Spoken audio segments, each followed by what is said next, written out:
ಅಖಾಡ big fight ವಿಶೇಷ. ನಾನು ರಮಾಕಾಂತ್. ಅಮೆರಿಕದ ಮೇಲೆ ಬಿಡಬೇಡಿ, ಮುಗಿಸ್ಬಿಡಿ, ಅಮೆರಿಕವನ್ನು ದಾಳಿ ಮಾಡಿ, ಯಥೇಚ್ಛವಾಗಿ ದಾಳಿ ಮಾಡಿ ಅಂಥೇಳಿ ಮೊಜ್ತಬಾ ಖಮೇನಿ,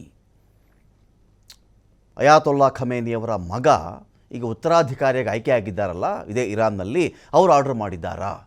ಇನ್ನೊಂದು ಕಡೆ ಇದೇ ಇರಾನ್ನಲ್ಲಿ ಇದೀಗ ಆಮ್ಲ ಮಳೆ ಆಗ್ತಾ ಇದೆಯಾ, ಆ್ಯಸಿಡ್ ರೈನ್, ಆಮ್ಲ ಮಳೆ ಆಗ್ತಾ ಇದೆಯಾ, ಅಲ್ಲಿ ಆ್ಯಸಿಡ್ ಸುರಿತಾ ಇದೆಯಾ? ಈ ಆ್ಯಸಿಡ್ ಬಿದ್ದರೆ ಮನುಷ್ಯನ ಕಥೆ ಏನು? ಮನುಷ್ಯ ಕರಗಿ ಹೋಗ್ಬಿಡ್ತಾನ? ಅಟ್ ದ ಸೇಮ್ ಟೈಮ್ ಭಾರತದಲ್ಲಿ ಗ್ಯಾಸ್ ಸಿಲಿಂಡರ್ ಬೆಲೆ 1500 ರೂಪಾಯಿಗೆ ಮುಟ್ಟುತ್ತಾ ಕೃತಕ ಅಭಾವವನ್ನು ಸೃಷ್ಟಿ ಮಾಡಲಾಗ್ತಾ ಇದೆಯಾ? 21 ದಿನಗಳವರೆಗೆ ಲಾಕ್ ಪೀರಿಯಡನ್ನು ಯಾಕೆ ಜಾಸ್ತಿ ಮಾಡಲಾಗಿದೆ? ಹೈದರಾಬಾದ್ನಲ್ಲಿ ಒಂದು ಗಾಬರಿ, ಬೆಂಗಳೂರಲ್ಲಿ ಕೆಲವರು ಗಾಬರಿ, ಇದ್ದಕ್ಕಿದ್ದಂತೆ ಅಯ್ಯೋ ಗ್ಯಾಸ್ ಸಿಗಲ್ವಂತೆ, ಅಯ್ಯೋ ಪೆಟ್ರೋಲ್ ಸಿಗಲ್ವಂತೆ, ಅಯ್ಯೋ ಡೀಸೆಲ್ ಸಿಗಲ್ವಂತೆ ಅಂತ ಹೇಳಿ ಆ ಜನ ಬರ್ತಾ ಇದ್ದಾರಲ್ಲ, ಇವ್ರ ಕಥೆ ಏನು? ದುಬೈನಲ್ಲಿ ಇನ್ನೆಷ್ಟು ದಿನಗಳವರೆಗೆ ಹಸಿರು ಆಹಾರ ಸಿಗಬಲ್ಲದು? ಇನ್ನೆಷ್ಟು ದಿನ? ಒಂದು ವಾರನ? ಒಂದು ತಿಂಗಳ? ದುಬೈನ ಪ್ರೆಸೆಂಟ್ ಕಂಡೀಷನ್ ಏನು? ಕಚ್ಚಾ ತೈಲ ಬೆಲೆ ಬ್ಯಾರಲ್ಗೆ ಎಲ್ಲಿವರೆಗೂ ಹೋಗಬಹುದಾಗುತ್ತೆ?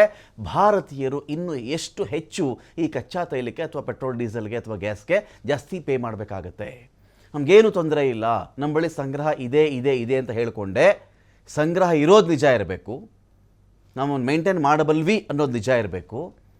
ಇದ್ರ ಜೊತೆಗೆ ಬೆಲೆನೂ ಜಾಸ್ತಿ ಆಗುತ್ತೆ ಎಂದಾಗ ಇವೆರಡರಲ್ಲಿ ಯಾವ್ದಾದ್ರು ಒಂದು ಮಾತ್ರ ನಿಜ ಇರೋಕ್ಕೆ ಸಾಧ್ಯ.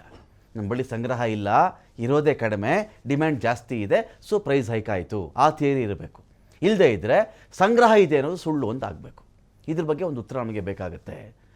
ಇಷ್ಟು ಸಮಸ್ಯೆಗಳ ನಡುವೆ ಕೂಡ ಮೊಜ್ತಬಾ ಖಮೇನಿ ಅಮೆರಿಕವನ್ನೋ ಇಸ್ರೇಲನ್ನೋ ಮುಗಿಸ್ತೀನಿ ಅಂತ ಹೇಳಬೇಕಾದ್ರೆ ಇದು ಹುಂಬತನವ ಅಥವಾ ನಿಜಕ್ಕೂ ಇರಾನ್ಗೆ ಆ ತಾಕತ್ತಿದೆಯಾ? ಆ ತಾಕತ್ತಿಲ್ಲದೆ ಈ ಥರ ಮಾತಾಡೋಕ್ಕೆ ಸಾಧ್ಯ ಇಲ್ವಾ? ಇರಾನ್ ಈ ಒಂದು ವಾರ್ಗೆ ಮೊದಲೇ ರೆಡಿ ಇತ್ತಾ?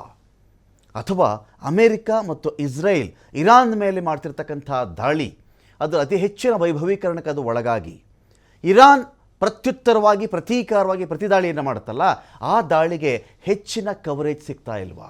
ಯಾವುದು ನಿಜ ಇದು? ಭಾರತದ ಅರ್ಥವ್ಯವಸ್ಥೆ, ವಿಶ್ವದ ಅರ್ಥವ್ಯವಸ್ಥೆ ಏನಾಗುತ್ತೆ?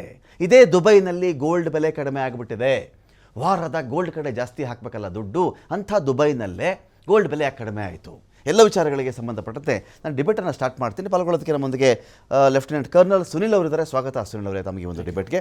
ಗಿರೀಶ್ ಲಿಂಗಣ್ಣ ಅವರಿದ್ದಾರೆ, ಅಂತಾರಾಷ್ಟ್ರೀಯ ವಿದ್ಯಮಾನಗಳು, ರಕ್ಷಣಾ ವಿಚಾರಕ್ಕೆ ಸಂಬಂಧಪಟ್ಟಂಥ ವಿದ್ಯಮಾನಗಳ ವಿಶ್ಲೇಷಕರು. ಸ್ವಾಗತ ಗಿರೀಶ್ ಲಿಂಗಣ್ಣ ಅವರೇ ತಮಗೆ ಒಂದು ಡಿಬೇಟ್ಗೆ. ನಮಸ್ಕಾರ. ನಮಸ್ಕಾರ. ಫೈನ್. ಇನ್ನೊಂದು ಕಡೆ ಕೃಷ್ಣರಾಜ್ ಅವರಿದ್ದಾರೆ, ಆರ್ಥಿಕ ತಜ್ಞರು. ಸ್ವಾಗತ ಕೃಷ್ಣರಾಜ್ ಅವರೇ ತಮಗೆ ಒಂದು ಡಿಬೇಟ್ಗೆ. Thank you. ಫೈನ್. ನಾನು ಸುನಿಲ್ ಅವ್ರು ಕೇಳಿಬಿಡ್ತೀನಿ. ಸುನಿಲ್ ಅವರೇ, ಈಗ ಇಷ್ಟು ದಾಳಿಗಳ ನಡುವೆ ಇಷ್ಟೆಲ್ಲ